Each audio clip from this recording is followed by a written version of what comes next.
Hi and welcome to episode 6. I'm Vadd and we are in ARK Reborn. Check out the Quetzal, the champion Quetzal. That's right, it's got a platform saddle and it is in that champion tier. I mentioned before that if it has a platform saddle, it's in the champion tier. That's our first look at that Quetzal real close. I've been flying up the back side of this shape for a very long time, this mountain here, to farm on the other side. I've yet to really fly across this side, and it kind of looks like Batman. I think on the wiki it's officially titled Skull Island, but I thought that was really cool and I've completely ignored it. I've spent several hours on this map and yet to cross paths with the front side of Skull Island there. And check out the giant monkey as we take our first trip into the Redwoods. The Redwoods are a surprisingly large biome because they basically border the entire stretch of the map. That whole edge on the center is, most of the edge is all the redwoods. And if I'm remembering correctly, it was added after the map was released. So it's a part of the map and it does add some more depth to it. It's very narrow, so it's very easy to kind of just fly along the edge of it and see what's inside of there. I kind of like that. We do need to get a female poison pteranodon. Last episode, we got our hands on a male poison pteranodon, and we're trying to get that breeding pair. Not only did we get a poison pteranodon last episode, but I showed you this little large metal signpost, this billboard trap. I'm not a big fan of it.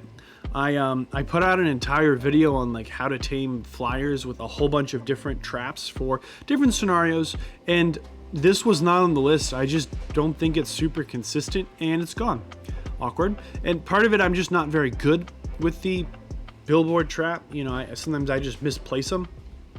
But it's cheap and easy and it's what I have on me right now. So it's what I'm using, and I don't know why I'm bothering, because this poison pteranodon can't possibly kill me. This hide armor is incredibly powerful. I'm trying to get like one billboard over kind of the neck, and then another billboard kind of over like the shoulders across the body, kind of where a wing might pick itself up. And I'm not sure I'm having great success here. The reason I'm building the trap is because most animals in ARK, when their toper goes up, there comes a point where they run away. Again, we're gonna have that issue with the poison pteranodon. Has a very, very small health pool and a very, very large toper bar.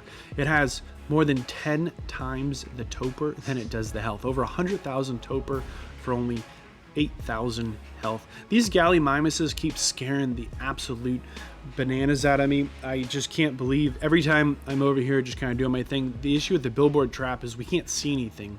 It just takes up too much of our field of view, leaves us very vulnerable. And on top of that, it's not incredibly expensive, but it is a metal tier structure, so a little awkward. Hey, I have been building some tree sap tap collectors. There's nothing fancy about them, but just know that you do need to be building those because you're going to need some tree sap for some recipes. I know. You think we're playing AG Reborn, some kind of overhaul boss monster fighting mod, and so far it's just been Farmville. You do need the tree sap. There's nothing glamorous about tree sap farming. I'm not going to show you any tree sap farming. Just know that you need to farm tree sap. And we're coming up on about 80,000 topers. So this pike is really good, and it's pretty durable. We've really been just hammering everything we can with it, and it hasn't broken yet. I was expecting to need to build a few more of these. Not a big deal. This time we're gonna, man, that gallimimus is scary. It's got legs, oh my goodness. We have been putting down 5 of them on this one, and it's for sure trapped. There's no way it's getting out of here. We just have to manage that health bar. You know, if you're not running the awesome spyglass mod I've got here where you can see the health bar, this would actually be a really, really challenging tame because it's always kind of bloody. It's got such a small health pool. It's always just a few hits away from being absolutely disintegrated. With this female successfully tamed, then we can finally start breeding our elemental pteranodons. I think that's important. You know, we could have just taken out the ones we first tamed, but then if they died, we'd have to completely reset the entire process. I keep thinking it's like a raptor or a terror bird or a cave. This is like the quietest patch of the redwoods you're ever gonna see. And if we don't take out a breeded pair, the baby of that breeding pair, then we're just taking out our only tame. It's a resource that it just doesn't make sense. It's like taking one step forward to take 3 steps back. If you have one flame Pteranodon, you go out and adventure with it and it dies, now you're back to 0. You have to go back, retame one, get another saddle, then start your adventure over. So I much prefer to get a breeding pair. It just means that when setbacks happen, it's not as hardcore. It doesn't hurt as much. We can always come out with another of our eggs and hatch it. So that's why we've taken the time to work our way to get these breeding pairs. There are crystal wyverns in this mod. It does remap the wyverns, and just like the vanilla crystal wyverns on Crystal Isles, these are passive tames.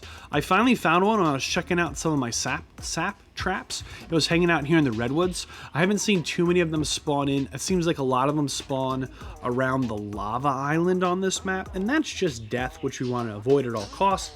Oh, well, okay. Or we can just do that. Well, that would have been a really... Oh, hey! Remember, last episode I was like, look at this alpha dodo, check out that elite dodo.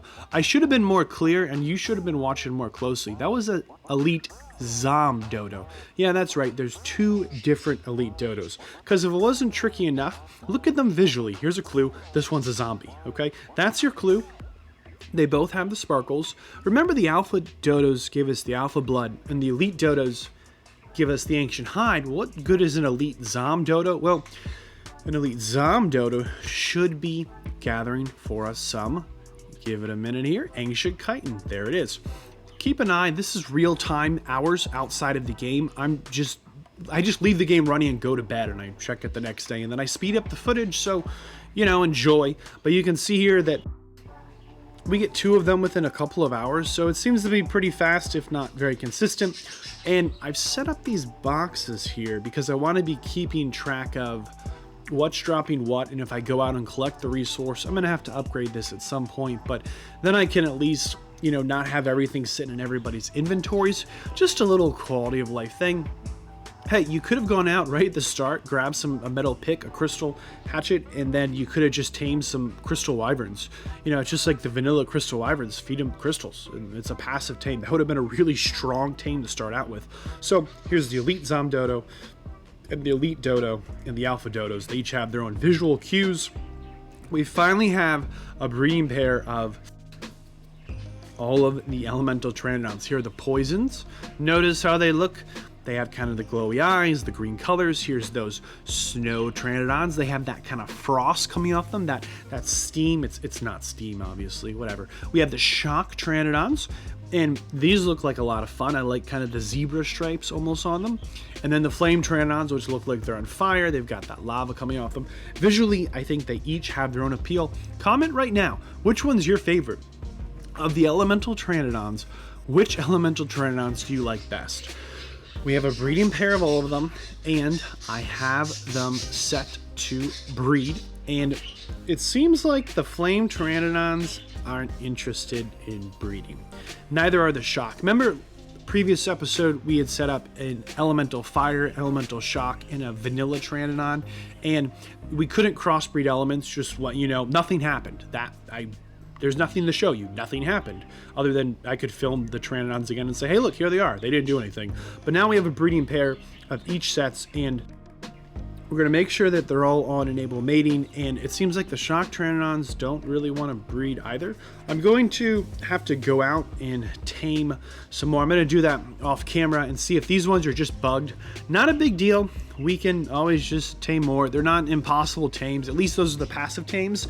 As long as, yeah, the snow are working. Okay. I mean, you can see it's male, it's female, not just in my name. You can see it on the car. It says gender male, gender female, ready to mate. Okay, let's check out the poison Pteranodons. These are the ones that were the biggest pain to tame. As long as these are breeding, I'll just go tame more, and we'll add it to the bugs to be concerned about in another time. Hey, okay, poison Pteranodons breeding, snow Pteranodons breeding, perfect. Shock and fire not breeding. I'm actually going to put them on a hitching post, see if they're old school classics and they have to be on Wander or something. I'll update you as that progresses, but anyway, you swing it. We have our breeding pairs, and I will try and get some more that actually want to get along. Maybe they just hate each other. Maybe they're just not friends. as we work our way through the early game, we need to tame more elite ZomDodos. Not just the elite dodos, they both have that kind of visual diamond sparkles, but we do need to tame more elite ZomDodos so we can get a nice ancient chitin farm going for us. And see, this is the overspawning. Doesn't it feel like there's a one too few things going on around here? I'm going to turn off the spyglass. There you can see nothing, and then all the outlines. Just feels like, it just feels busy. And maybe it's always that way. I'm not super familiar with this map or this mod. It's not a bad thing to come down here and have things to fight or tame or farm, but it's kind of a surprise. I'm always shocked at how often we... Ooh, how often do you see it? Just up there. You know what that is? Do you see that it's a Triceratops? Yeah, it's an Alpha's Triceratops. Those things are aggressive. We definitely want to give that some space. I'm fairly confident that's something we want to work on taming as we progress further in. Until next time, if you learned something or enjoyed this video, share it with a friend. If you are new here, please consider subscribing. If you have joined and enjoyed before, welcome back. If you would like to see more quality content, please consider joining me in supporting the channel through Patreon and utilizing the affiliated links. Thanks!